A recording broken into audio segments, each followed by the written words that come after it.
I'll be seeing you in all the old familiar places that this heart of mine embraces all day through. In that small cafe, the park across the way, the children's carousel, the chestnut trees, the wishing well, I'll be seeing you in every lovely summer's day, in everything that's light and gay. I'll always think of you that way. I'll find you in the morning sun, and when the night is new, I'll be looking at the moon, but I'll be seeing you.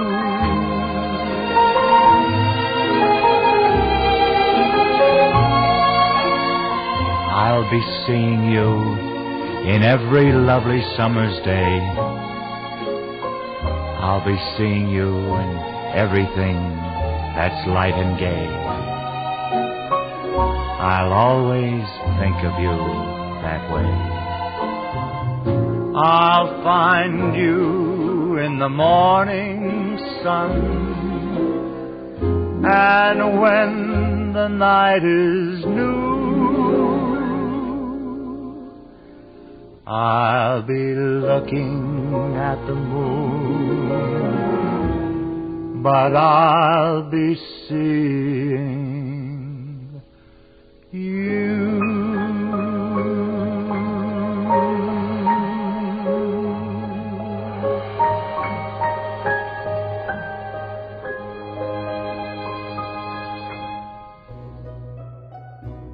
We are thrilled to have Liz and Mitch Scott as the recipients of the Community Service Award for 2007. Shepherd Center Board of Trustees picked Liz and Mitch because of their combined ability in all the areas that we hold as the key purposes of Shepherd Center.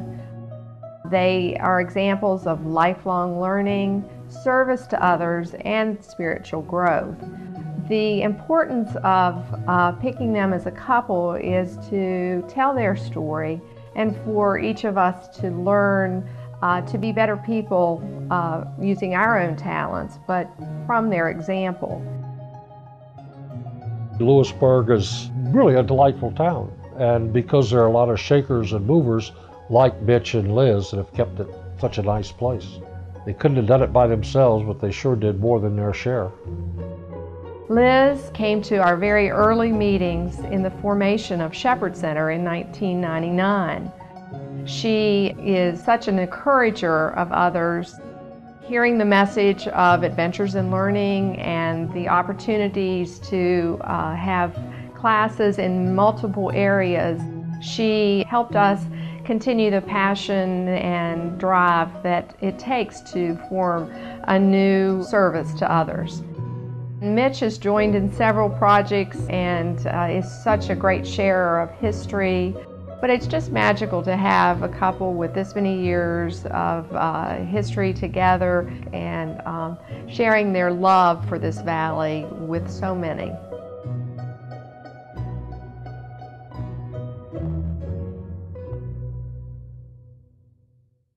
Have I told you lately that I love you?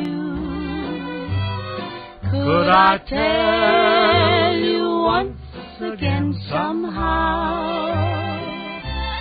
Have I told with all my heart and soul how I adore you?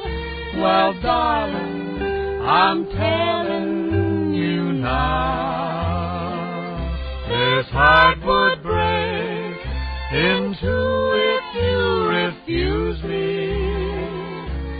I'm no good without you anyhow. Dear, have I told you lately that I love you? Well, darling, I'm telling you now.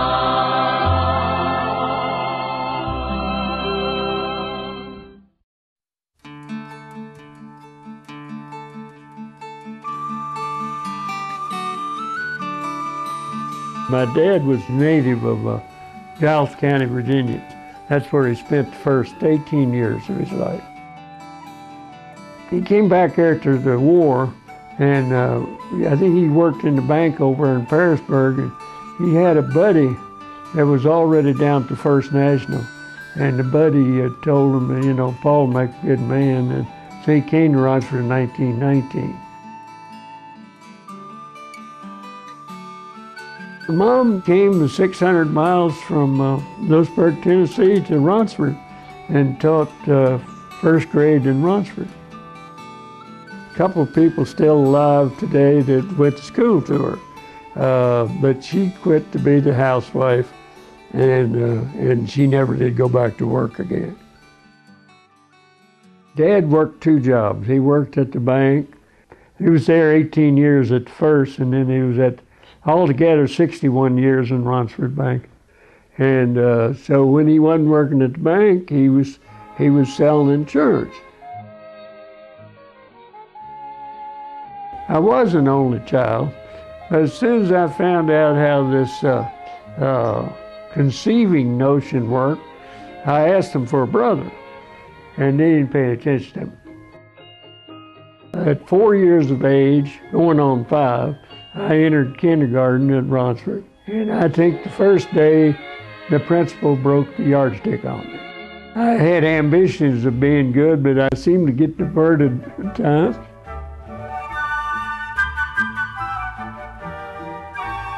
They decided to have a motto, every child a gift, every child a stocking, or something like that. And they would put fruit and nuts and cheap toys and candy and apples, candy canes into this mesh stocking. There was no discrimination on the stockings whatsoever. So I remember pleading with my folks to go get my stocking. You know, a 4-year-old, 5-year-old, he can't understand he can't have a stocking just because his daddy could buy him one. So some of the Rotarians got to Pop and said, hey, this is every child. There is no differentiation. So I got my stocking.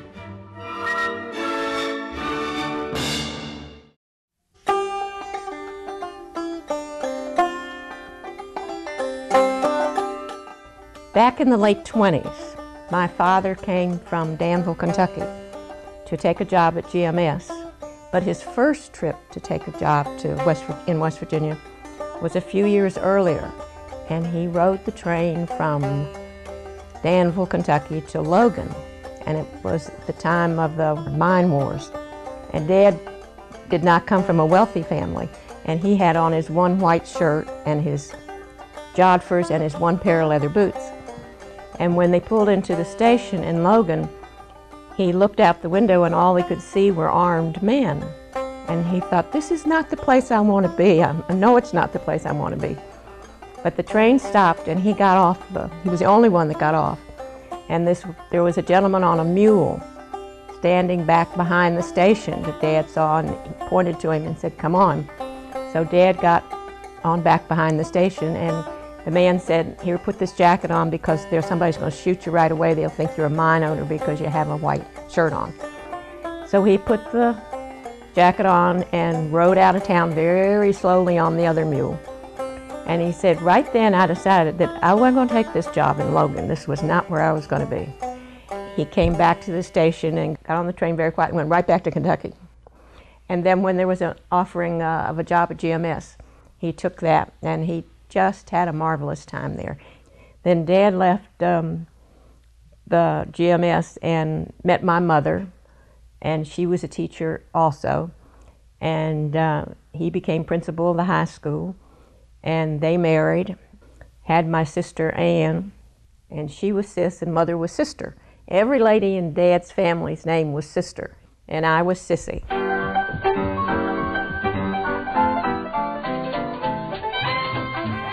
I was born on August 12, 1932, in Lewisburg at Mrs. Dotson's maternity home, and my sister was born there also. We stayed here in Lewisburg until I guess I was about 6 years old, and we moved to Baltimore, and Dad took a job with the Federal Land Bank. And oh, I loved Baltimore. You could go skating, ice skating, you could go to plays, you could go to the museum, and you could go to movies for 12 cents. Triple feature on Saturday morning, and that was a big deal. But the one thing I remember was in the first grade, and I had a very good friend named Lilybeth. And Lilybeth talked a great deal, and she had a personality of her own. And she was out in the hall getting a drink of water and stood and talked to some other people. And the teacher said, "Lilybeth, you'll have to take your chair and sit in the closet now because you're being disciplined." And Lilybeth went in and sat down, and I thought to myself, you know, if she's going to sit in there, I might as well go sit there too, and we can talk to each other. So I took my chair and went in the closet, and the teacher said, "Why are you doing that?" And I said, "Well, if she's going to be in there, I might as well be there too. She's my friend." So we spent the afternoon in the coat closet. And nothing was as great as that. And then we returned to Lewisburg when I was in, I guess, the 6th grade. Every Saturday afternoon matinee, I paid my 12 cents to go see a double header at the Grand Theater. And so you'd go in there, you know, 1 o'clock in the afternoon, you'd come out about 4, and the sun would be bearing down, and I instantly got a splitting headache. And I did that once too often, and I went downtown, and the place was teeming with people. And it hit me like the light bulb coming on in a comic strip, that this is where the action is. Here's everybody that I ever want to know, right out here on the street. So I never went back to the movies on Saturday matinees anymore after that. It was really a great feeling to have been born in this fantastic town where I felt like I knew everybody. I felt like I could go in anybody's home. If they had something to eat, you know, they'd offer me something. And of course, the Armory was built about 2 years before I was born, 1926. So there was a lot of activity around there. Awful lot of teenage boys were in the National Guard. On January 1941, almost 12 months before Pearl Harbor, they marched that whole unit off to Camp Shelby, Mississippi. Every one of those boys marched off to war. This is a fairly remote area, but here we had a big Army hospital, and we had a prisoner of war camp. And so it brought the war home. We lived in the big house on the front of Washington Street, and we had a tourist home. And there were 5 or 6 tourist homes on Washington Street. Her father worked for the government. He had to commute.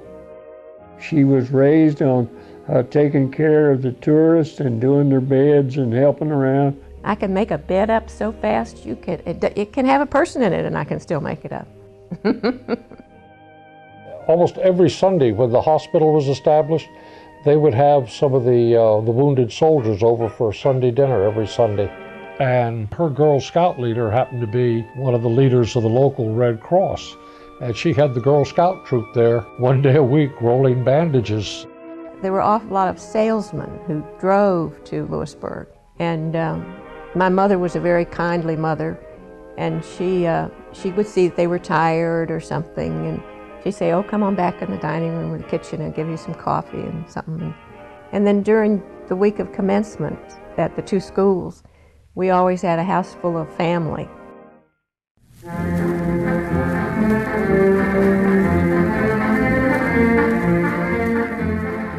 Greenbrier High, which I really love, didn't offer high-tech courses, and I wanted go into engineering, I thought. And my parents made the decision to send me as a day student, we call them town boy, to GMS. I'd been in a band in high school, played the drum, as it were. And so then I got into band my second year at GMS. And we went, on tours like the Apple Blossom Festival up at Winchester and that sort of thing.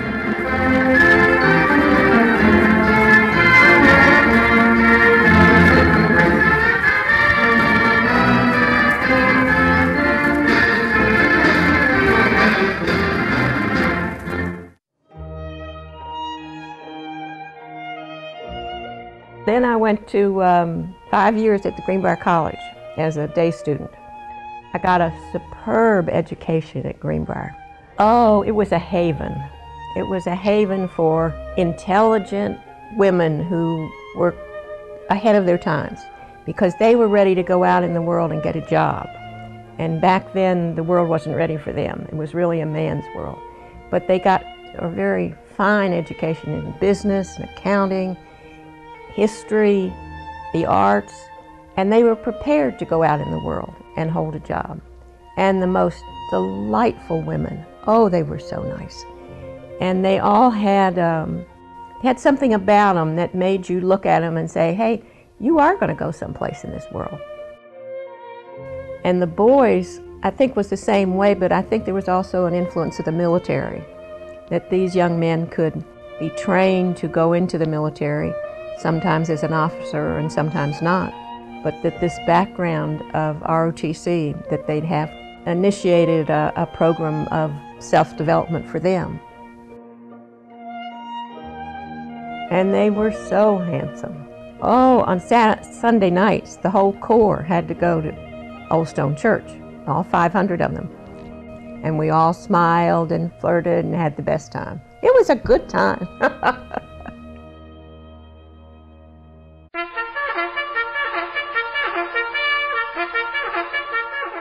Virginia Tech is called a military college, and you were required to be in the Corps.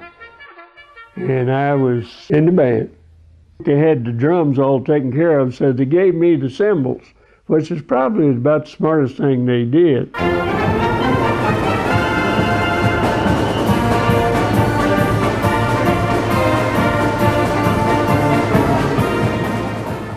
It was a very rigid thing. You went home, you went on leave, just like in the Marine.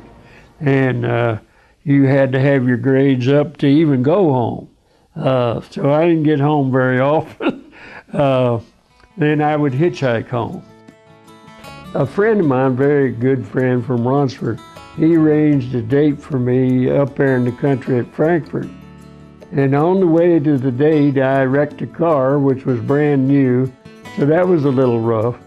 And then we went on the blind date. It was still drivable. We went on the blind date, and the blind date was Sissy Johnson. Well, now that's when I was in college at Greenbrier College. She was 16, and I was probably pushing 20. I was taken to Virginia Tech by his mother and father. Of course, the cadets couldn't sit with you during the game, so all you got to do was say hello and goodbye during halftime. So that didn't do much for me. But then he came on home because it was Thanksgiving break, and that was wonderful. And we had a really good time. And I think he looked at me and I looked at him and said, well, some other time. I could have gone to Center College, which is in Kentucky, where my sister and dad and everybody had gone. But I was kind of rebellious, I didn't want to do what everybody else had done. So I thought I'd try Maryland. I didn't really choose home economics. I fell into it because that's where the retail and merchandising was in. And that was kind of a horrible experience because I'd never sewed in my life. I had cooked a little bit, but I had to take the beginning sewing and the beginning cooking before I could get to the retail classes.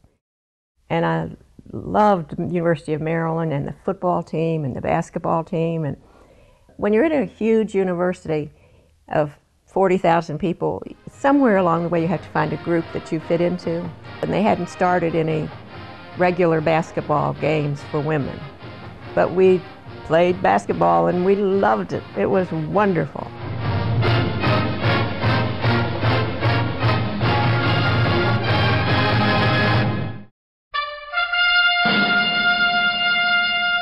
You know, it's almost precise date we graduated. I think about maybe 5 days later, the North Koreans invaded South Korea.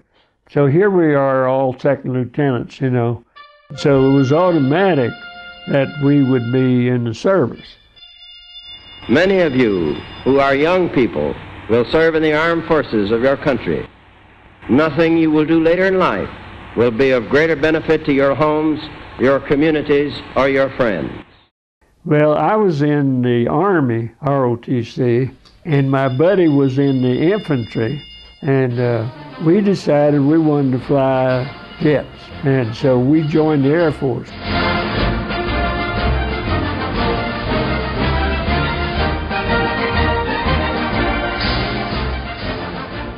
We went down and bought uniforms. They give you an allowance for that. So we bought the Air Force blue uniform and put it on and wore it down the road to Dallas. We were about 60 miles north. Wore it down to Dallas, checked into a free bag hotel and left my little Studebaker in a parking area. No, well, left on the street. And we came back the next day and it had been absolutely stripped. So the only thing we lucked out on was we wore the uniform, because we wouldn't have had anything to report in, when we went back off the weekend. Cleaned me out. We went to Houston, which is Ellington, and then we went to Mather, which is at Sacramento, and we went through bombardier school there. So we were dual rated. We had a bombardier rating and a navigator rating. Then we went from there to Langley to combat crew training. We shot up the island over there on the eastern shore. And then we went from there to survival training in Reno with about 4 feet of snow, and from there to Korea. And arrived in Korea basically New Year's Day, 1953. Now, the plane that we flew, we had trained in at Langley. The B-26 that we flew in Korea was just 2 engines, but by the time we loaded the wings up with all the bombs and in the inside, we were carrying a heavier load than the B-17. We only flew at night, no lights. We would watch for the lights coming down the road and zero in on those and bomb the trucks that are bringing the supplies. And we did that all night, every night. They had 1 million goops that repaired the road. So as soon as we got done bombing, they turned those loose and they had the roads passable the next day. He won the Distinguished Flying Cross. That's for extraordinary achievement in flight or for surviving your tour of duty. We had our choice when we'd flown the 50 missions about what division of the Air Force we'd go into. So I talked 2 of my buddies into going with MATS. At the time, this was the largest transport plane in the Air Force. It would carry 200 troops. It would also carry a D-8 Caterpillar, and they'd just drive it on board. And when we landed this plane, at the time of rollout to land, you probably were about 50 feet in the air.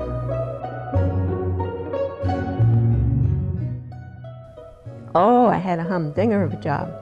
I worked for Hochul Cohn department store, and I worked in their little training program to be a manager, and I worked Thanksgiving to Christmas, 6 days a week, 10 or 12 hours a day, and I brought home $37.45.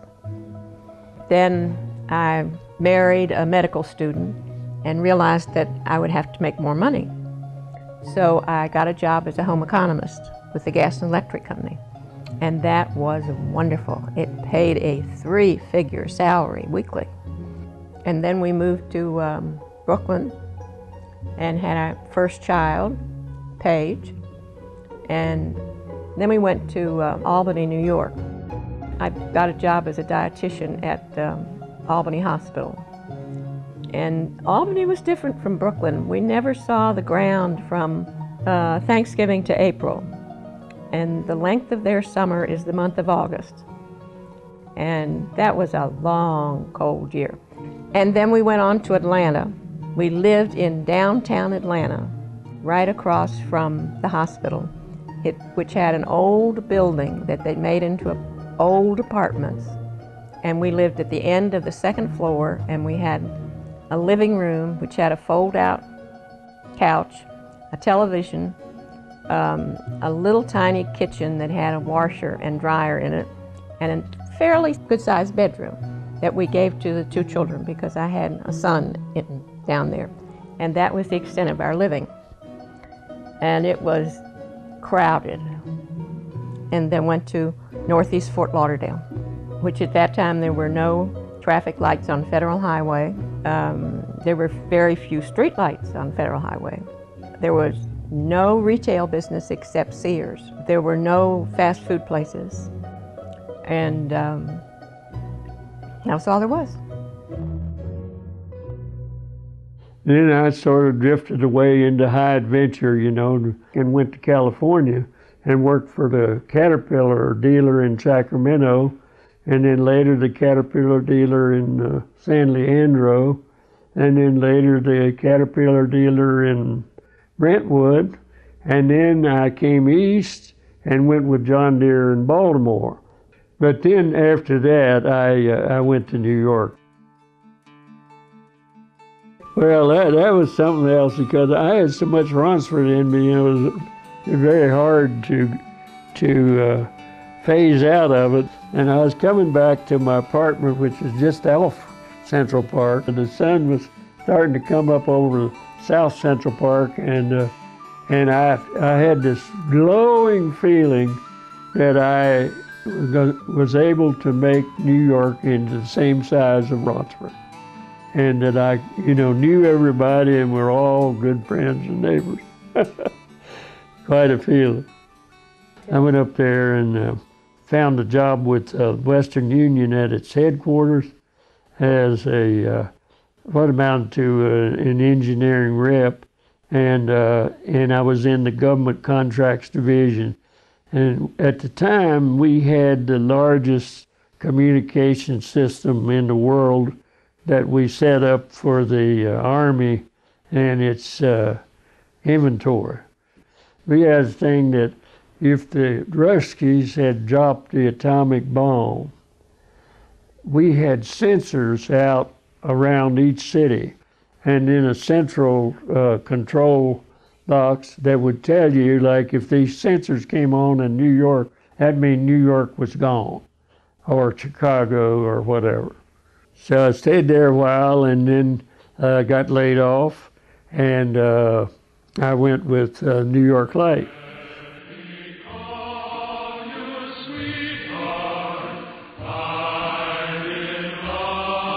The same person that set up the blind date told me that Liz was divorced and was visiting in Lewisburg.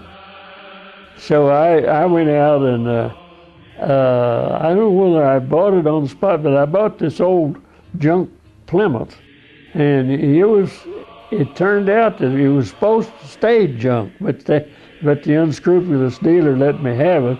And then I drove down to Baltimore, and my uncle was a car dealer there, and he went over a little bit and said, "Now I think you're safe to drive to West Virginia." And I came down here, and Liz was sitting out there on the patio with her parents, and we started a romance again.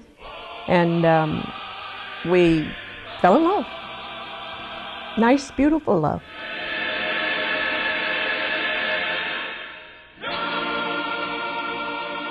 Obviously, I was not comfortable with the thought of raising 2 stepchildren in Manhattan, and And this was, you know, and Liz I don't think would have been either. So we chose Greenbrier County. After we moved in and settled in our rented home, I went to work for Scott down at his New York Life office in Ronceverte. We got along very well until everything became very critical. You know, every situation was critical. We had to do this right now, or we had to do this one right now, or we had to do this one right now. But they all three needed to be done. Liz is a planner, a highly organized person. I've always been by myself, mainly because I didn't get along with authority figures, and I recognized that. So we had some slight words over the procedure, and after we worked out the fact that my procedure wasn't his procedure, I went for another job. I never heard anything from him that he missed me or that the office wasn't the same or it didn't look the same. And then one day, about 2 or 3 months later, I walked into the office and I thought, you know, it does look the same. There's papers all over everything, and there's a couple open books here. And now where is the telephone? So he was right, it looked the same. I had the perfect director in being a father. I couldn't understand, like Paige say, Scott, I need a pencil from the Dollar General, or I need a pink pearl eraser or something. And my immediate reaction to that was, you know, well, go get it. You know, just take your dime and go get it.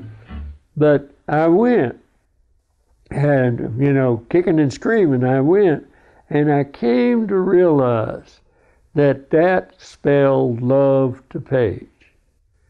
It took a long time for that to happen, but Liz would encourage me in all those things. Scott went to football, basketball games, and he ate dinners at 4:30 and 5 o'clock, and then would drive to Marlington or someplace with the team. But he was very faithful in all attending everything the kids were in. He and Walker had a really hard time with the ballet recitals, but they did it. They did it. She was the true leader of the family, and what the family has become, I would give her most of the credit. We had 2 teenagers, and there was a real need for them to be in a church, and David Jones had just gotten out of seminary, and they had a group of young people at St. James at that time, and it was a good place for them. Here I am, you know, I have probably been in the Episcopal Church 6 months, and the bishop says, okay, Scott, you're preaching in the morning. I got up about 5 o'clock, went out to the cornfield and preached to the cornfield. So I got in there and preached that day. And he helped David do services in Marlington, Hinton, Ronceverte, White Sulphur, Big Draft.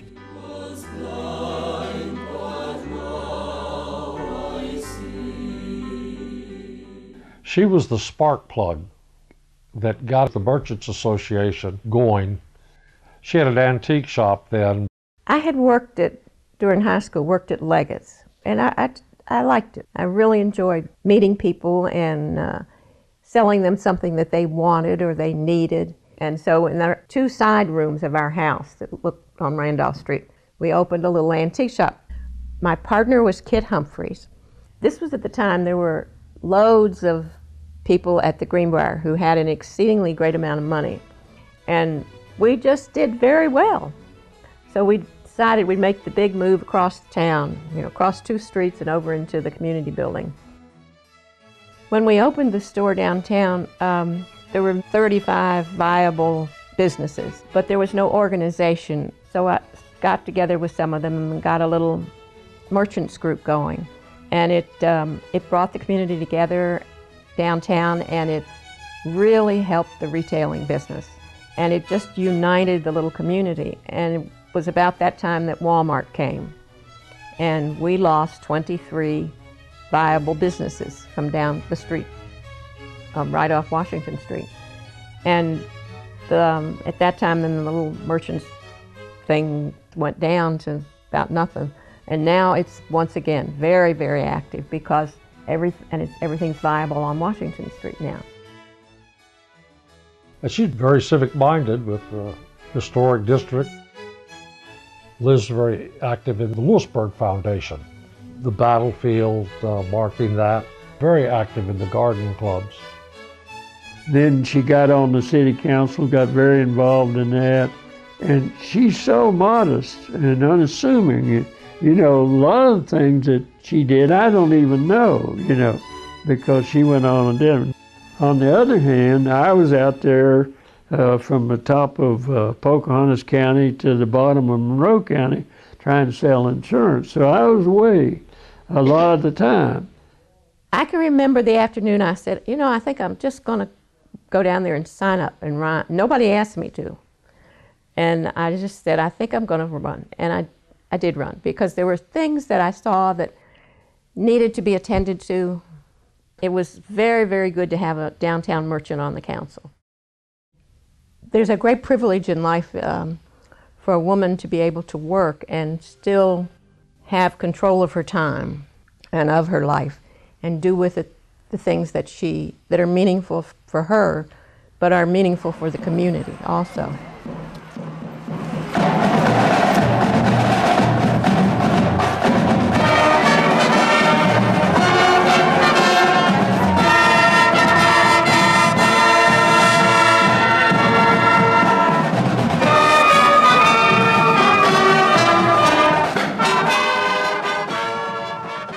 When Greenbrier East got built about the time I came back, they didn't have really any football stadium. So there was Charles Booth, a former superintendent, and Roy Kaufman, a former principal, had just retired. They got this Spartan Boosters thing started. And I got on board that and then did the publicity. And there were a lot of people came out of the bushes on that, but the guys that were the true spark plugs were these two retired principals and superintendents. They were wonderful. We had a good life here. The children have had everything they possibly could need to be educated, and they traveled with their father, so they've seen the world. I just couldn't wish for a better place for anybody to raise their kids. We both have a feeling of that participating in life in a community means giving back and giving of yourself and being of service to people. Just like God expects us to be of service to people all the while. We have a chicken shack, you know, at the state fair. That's Rotary's big project, and Mitch is always there. I was sort of weaned on Rotary. My dad was a charter member of the Ronceverte Club.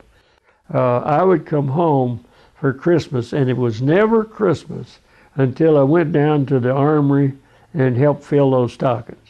So when I came home after marrying Liz, well, then I immediately joined the club and later became president and integrated the club. This caused quite a furor, and changed the meeting time from 6:30 in the evening to noon. And those were controversial days, but happily I had Lewisburg to escape to. And hi there! What a wonderful time for you to drop by. You know, they're just setting up to shoot a scene of our new star, and I'd love to introduce you before they begin. Honestly, we're all just bursting with excitement about this brilliant new performer. We think this one will not only win every award hands down, but it's just going to win the hearts of people all over the country. Come on now. I want you to meet a great new star.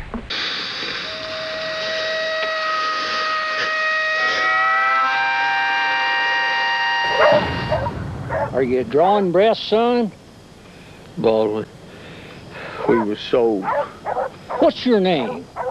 Well, Cephas Purcell. Kin to Nimrod Purcell? His daddy's uncle. Say some Baldwin agents took you? From behind. None of them Purcells ever was too bright. Grab his ankles, missus, and mind your dress. He's a bleeding like a stuck pig. That scene, which was, on the screen, is probably 2 minutes. Took 2 hours to shoot. Yeah. And that was quite an illumination, Howdy. I'm Mitch Scott, and I want to tell you a story. Hello. I'm Mitch Scott, and I want to tell you a story. Hello. Hello. I'm Mitch Scott, and I want to tell you a story. Howdy. There. No, I can get comfortable. I'm just not used to it. Howdy. I'm Mitch Scott, and I want to tell you a story. And I'm going to try to go a little slower, because I think I struggle trying to, go too fast and, yeah. Okay. You ready to go again?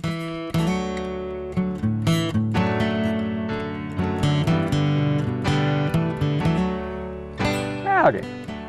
I'm Mitch Scott, and I want to tell you a story. I just seemed to be a unmitigated ham, and I get the biggest kick out of stand up and tell the story, a joke or whatever. And for me to go to performance and see how much pleasure he brings to other people because of what he can do, that's just a real gift. Cemetery Hill is the highest point on this side of the river. The river runs right down there. When I was a boy, I used to come up here and sit for hours. Mitch, of course, has been very active in the theater. I love to see him on stage. Sims sit with me sometimes. He says he's a born ham. Yes. I'd say, Sims!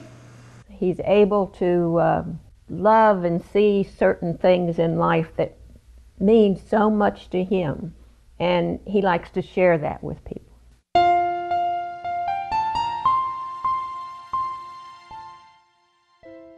He loves his country.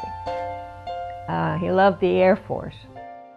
He felt that all the Greenbrier County men that died while in the armed forces during the 20th century wars should be remembered. And then when the monument was put up, it was apparent to both Mitch and myself that it was incomplete. One day I realized that my next door neighbor right across the street was not on the monument. He didn't qualify because he couldn't prove nativity in Greenbrier County. So I didn't stop. I just kept chipping away and chipping away and chipping away. So we defined this guy as being a Roncevertian. That was one example of what we got on there eventually. I give an enormous amount of credit to John McElhaney. He is a terrific military historian. In my opinion, he's on a level with Churchill. And he says, "You were behind me all the way." I said, "You're right, I was behind you."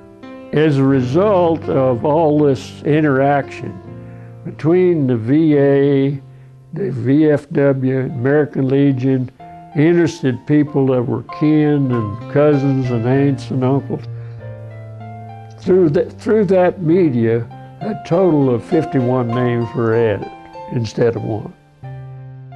He just wanted to see that these men were treated by their country the way they should have been treated, that they died with the presence of everybody's prayers, and that they were heroes.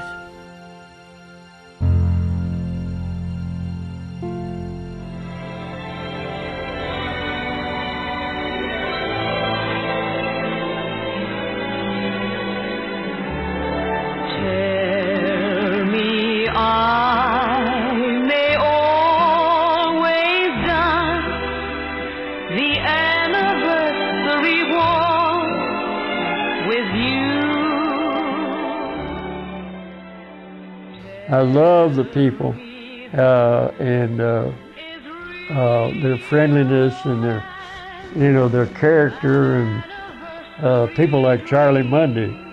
So we live in as close to almost heaven, I think, as you can get. He's touched every part of my life. He has loved our children and our grandchildren. And he's never said no to anything that was needed in the family. She lends enormous stability to wherever she is, and especially here at the home. And she invariably thinks about the other person first, which drives me nuts because I was an older child and I wasn't used to doing that. But she does, and I've come to respect it very highly. Scott is my anchor. He leads me forward sometimes, and he leads me backward sometimes, but I'm always anchored to that I know he's there, and that's the anchor in my life.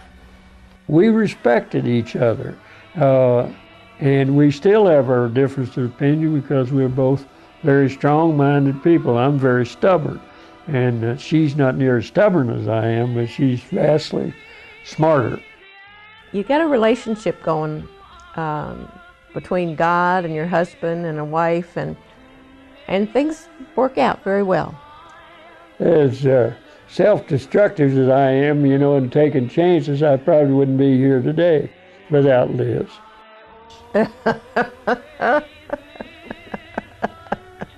Oop, I gotta go.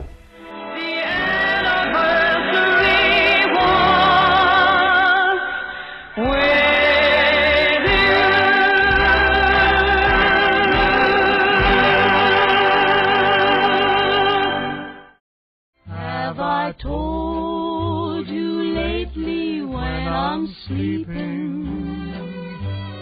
Every dream I dream is you somehow. Have I told you who I'd like to share my love forever? Well, darling, I'm telling you now. This heart would break in two if you refuse me. I'm no good without you anyhow. Dear,